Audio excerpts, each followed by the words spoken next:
L'info du Grand Lille en continu. Adrien Lanois.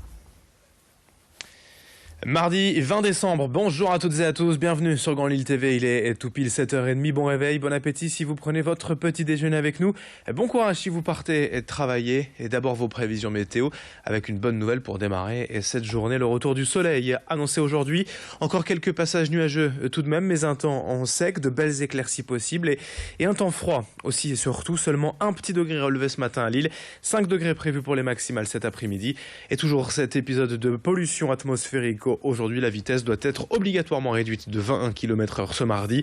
On en reparle d'ailleurs avec l'info au trafic. Quelques ralentissements sur le périphérique est de Lille ce matin. Partout ailleurs, un trafic fluide et plutôt calme. Mais je vous le rappelle, on lève le pied sur les routes. Restriction de vitesse obligatoire dans tout le département du Nord. Ce qui nous amène d'ailleurs à la question du jour direct matin Grand Lille TV. Les transports en commun de la métropole lilloise ne devraient-ils pas être gratuits les jours de pollution?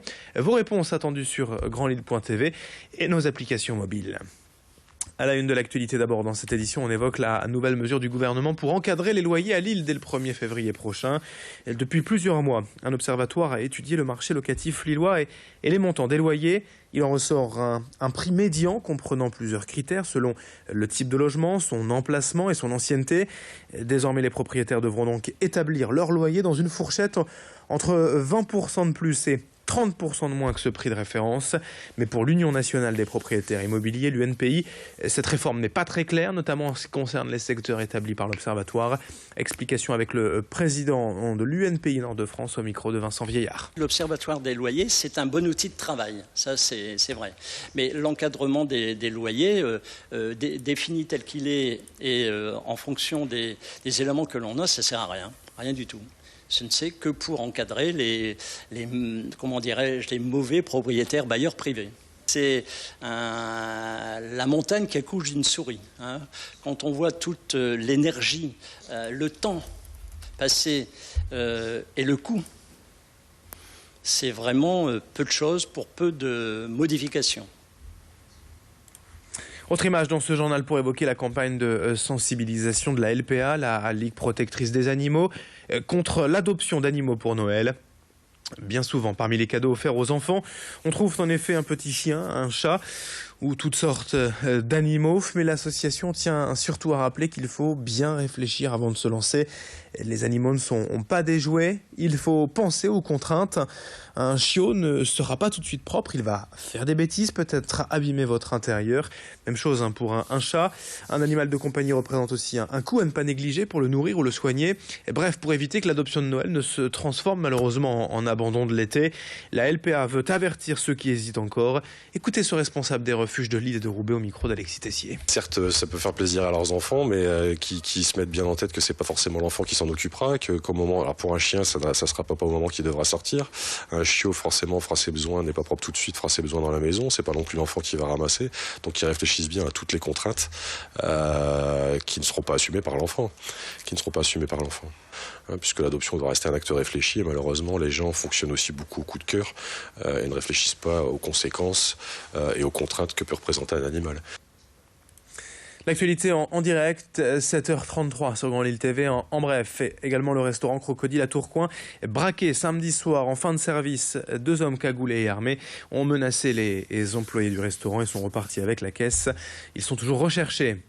Un appel aux dons pour aider le club de tennis de table de Bézieux après l'incendie de la salle de sport Ludovic Torres le 5 décembre dernier. Et tout le matériel a été détruit. Et pour continuer son activité et jouer tout simplement au tennis de table cette saison, le club a besoin d'aide et lance un appel aux dons sur sa page Facebook Bézieux Tennis de Table.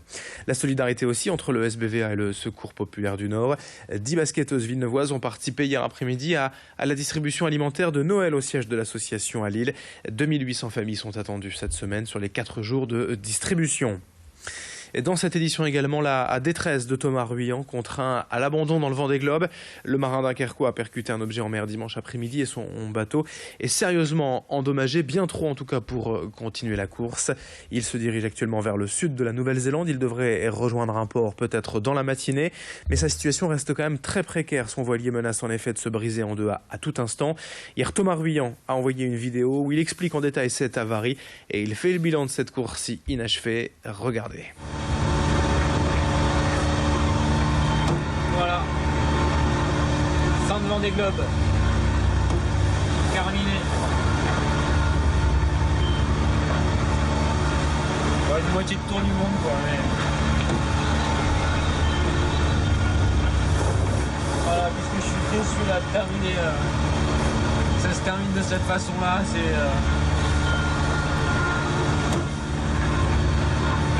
J'en ai eu des galères. Hein. J'ai eu mon lot de galères. Alors celle-là, putain celle-là, je la souhaite vraiment à personne. Enfin, à quelques jours de Noël, on termine cette édition avec une recette de fête toute la semaine. Des blogueuses lilloises vont en effet nous proposer leurs idées de menu pour le réveillon. Aujourd'hui, Caroline Melconian du blog Culinothérapie nous dévoile sa dinde au marron et aux pommes.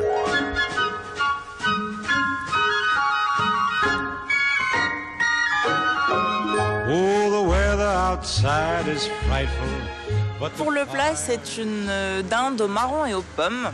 Donc pour la farce, il suffit d'avoir à peu près 300 g de chair à saucisse, 200 g de marron, une pomme et une branche de céleri branche. Donc vous coupez finement le céleri branche que vous mélangez avec la farce, avec les marrons que vous concassez grossièrement et la pomme coupée en gros morceaux.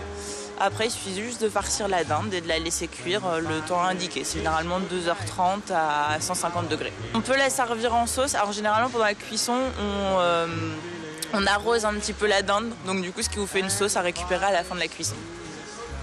Et comme accompagnement, on peut ajouter des pommes duchesse ou si on veut faire un peu plus léger, pourquoi pas des haricots verts ou une poêlée de légumes.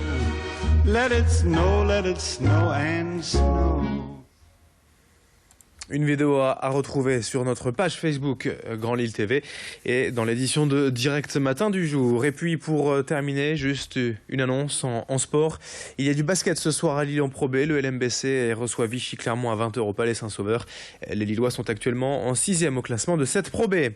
7h37 en direct sur Grand Lille TV dans un instant à suivre vos prévisions météo et l'infotrafic de ce mardi matin.